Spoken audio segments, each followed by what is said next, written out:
One thing you're definitely gonna notice when you come into my home are all of the plants and all of the artworks. I have a bunch of original pieces that I've done. I have some prints that my friends have given me. Plants, artwork everywhere. These are actually a few of my original artworks. I did this one in college. Freshman year, I was still learning, but still one of my favorites. I love looking at different types of facial features and playing around with them. These three are part of a lip series that I worked on. Literally one of my favorites. One of my latest paintings that I did, I made this one specifically for my house, and I just love it. I love the Afro girl. I love all the details in her hair. I love the texture of her skin. Literally one of my favorites. So I have about 25 plants in my house, and that's between my living room, my family room, and my bedroom. So this plant is called Tara.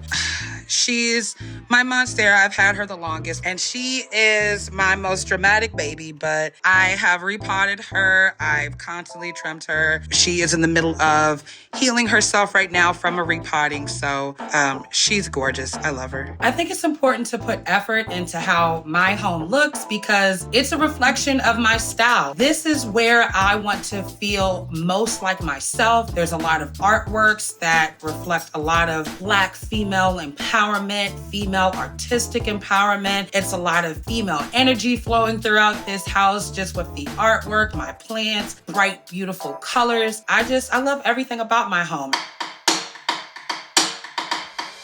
As you all can see, I have a slight obsession with different glasses. I have about 25 pairs of glasses, and I love to match them up with the different outfits that I'm wearing throughout the week. The kids love to see the different type of glasses that I'm coming up with. A good pair of glasses just makes the outfit. And I have a ton of different earrings in here, some art teacher earrings, some just regular fun, playful earrings. Of course, I have my little A earrings from my kid, Aria. I love, love, love, love these cool little earrings. My students absolutely love them.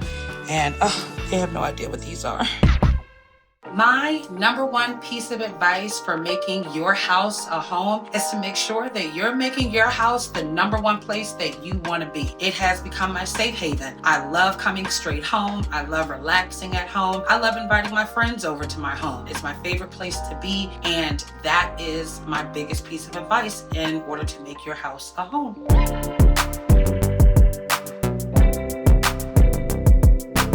Bye, everyone. Thanks for coming.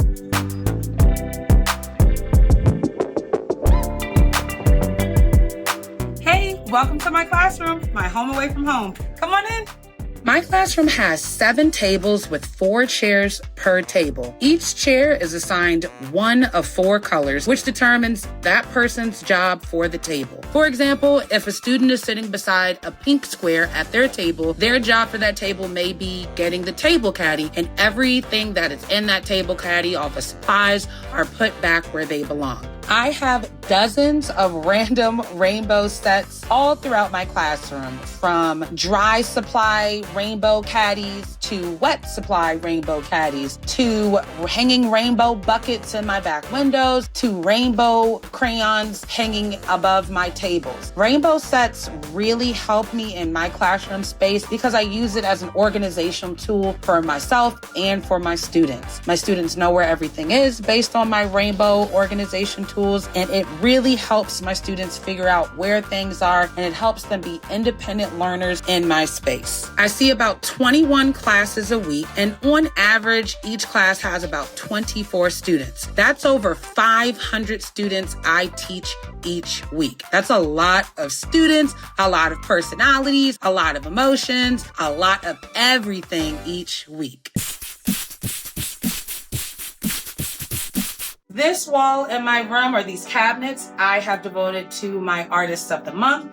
Each month, I recognize one artist from each grade level who has shown superior artistic skills, and I will put one of their finished projects up for the entire month.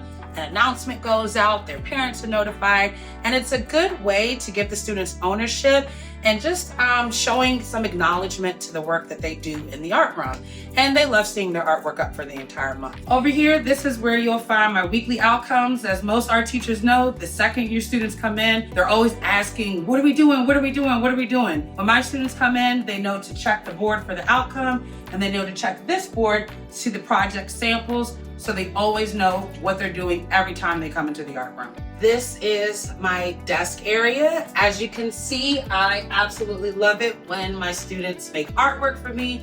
I put it all up behind my desk.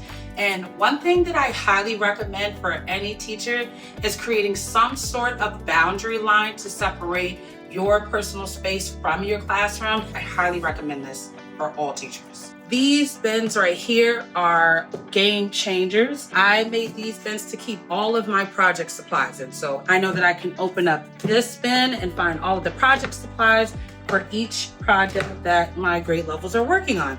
And each grade level gets their own bin. So over here is my pass out and cleanup chart. So when students walk into the classroom, based on their seat color, they already know what job they have for their table. I have my table caddies over here. They're organized by table color. And I have all of my coloring supplies organized over here as well. So things are very, very organized in this classroom.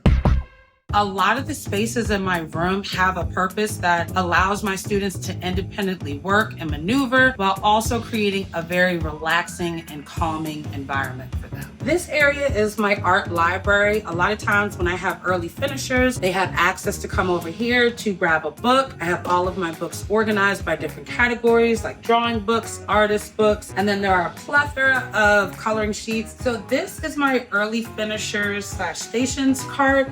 And anytime my kids get done early, they have access to this cart. And you may have also noticed that we have these large cutouts. We made these for the art show, but I like to keep them around the classroom just in case some of my students like to use them throughout the day. And sometimes we'll take pictures with them if they get done early and send them to their parents. This is just a little area away from their desk. They can color over here, read over here, make art.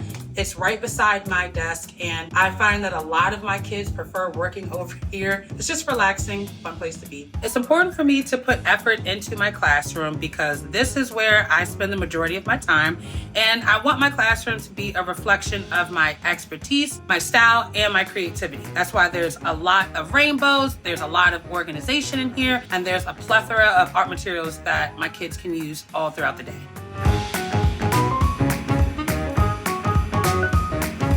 All right, thanks everyone for coming to view my classroom. See you all next time.